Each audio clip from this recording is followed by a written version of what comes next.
Welcome to the second and last part of our lesson on judging the relevance and worth of ideas, soundness of authors' reasoning, and effectiveness of the presentation. This time, we will talk about opinion and argument, and some examples of logical fallacies, in which all of these are necessary to distinguish in order for us to check the soundness of authors' reasoning. Exchanging ideas is a part of everyday life as one socially mingles with others. Thus, you make arguments on a regular basis. This does not refer to quarreling or causing conflict with others,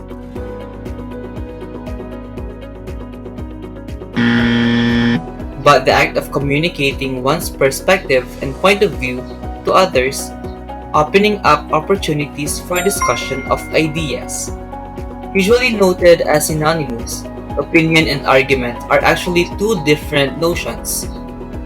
While an opinion is a personal claim that does not necessarily require support and certain qualities, an argument, on the other hand, is a claim that needs to be worth making, valid, sound, logical, and must be provided with reasonable, relevant, and sufficient support. Read the following conversation. Which statement do you think is an example of an opinion, and which is an argument? If you have chosen the girl's statement as an opinion, you are right. It is an opinion as the girl has simply stated her notion on social media platforms. On the other hand, the boy also expressed his notion on social media platforms, but he provided reasons why he believes so, making it an argument. An argument tries to convince us that something is true. Keep in mind that an argument should consist of conclusion and premise. The conclusion is the idea we are convinced to believe, and premise is the support or reason showing that the conclusion is true. An argument may be supported with more than one premise. The boy's argument can be analyzed this way.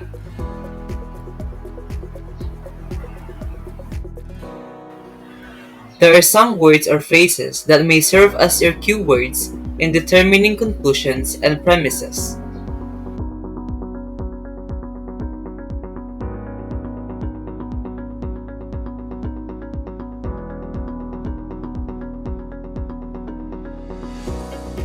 Note that the use of these indicators helps you form a coherent statement in expressing your argument. In the boy's dialogue, because is used as a premise indicator. The presence of this word easily leads us to identifying the reason supporting the boy's conclusion. Let us try to check your understanding about opinion and argument. Identify whether each statement expresses an opinion or an argument.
Now that you learned about presenting arguments, it's time that you will learn that the best kind of argument is one that is not just valid but also sound.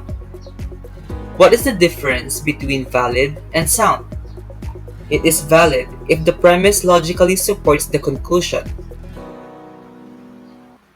It is sound if the argument is valid and if the premise and conclusion altogether can be verified true.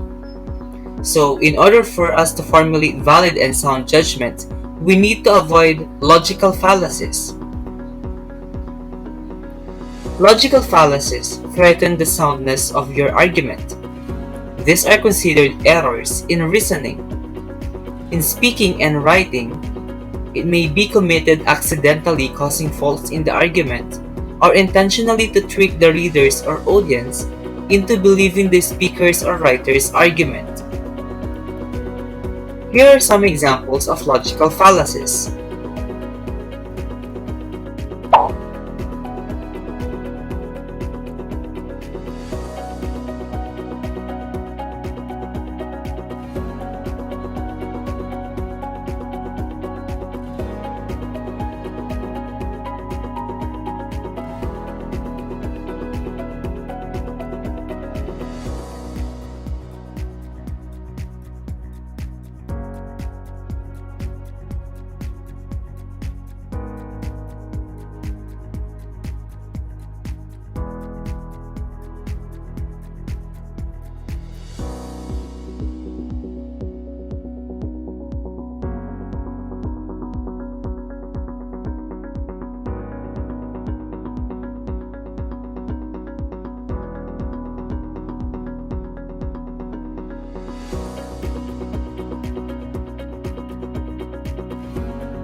Remember that you should avoid those logical fallacies in formulating valid and sound arguments.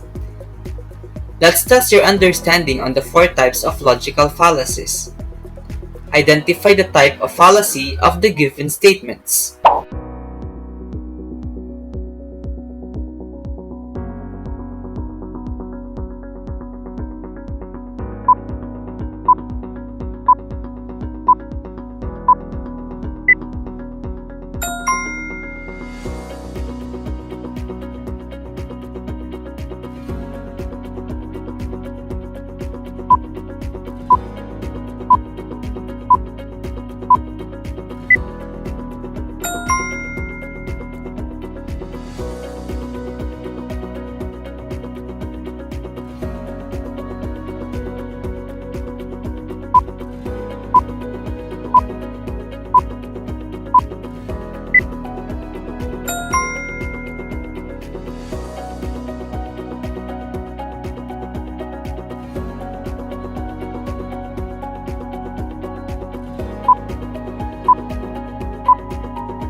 Knowing how to form valid and sound argument allows you to engage in insightful conversations with others, especially those concerning relevant issues and matters nowadays.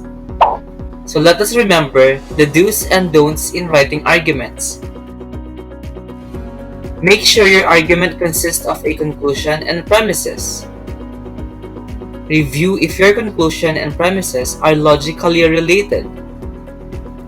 Use conclusion and premise indicators if necessary.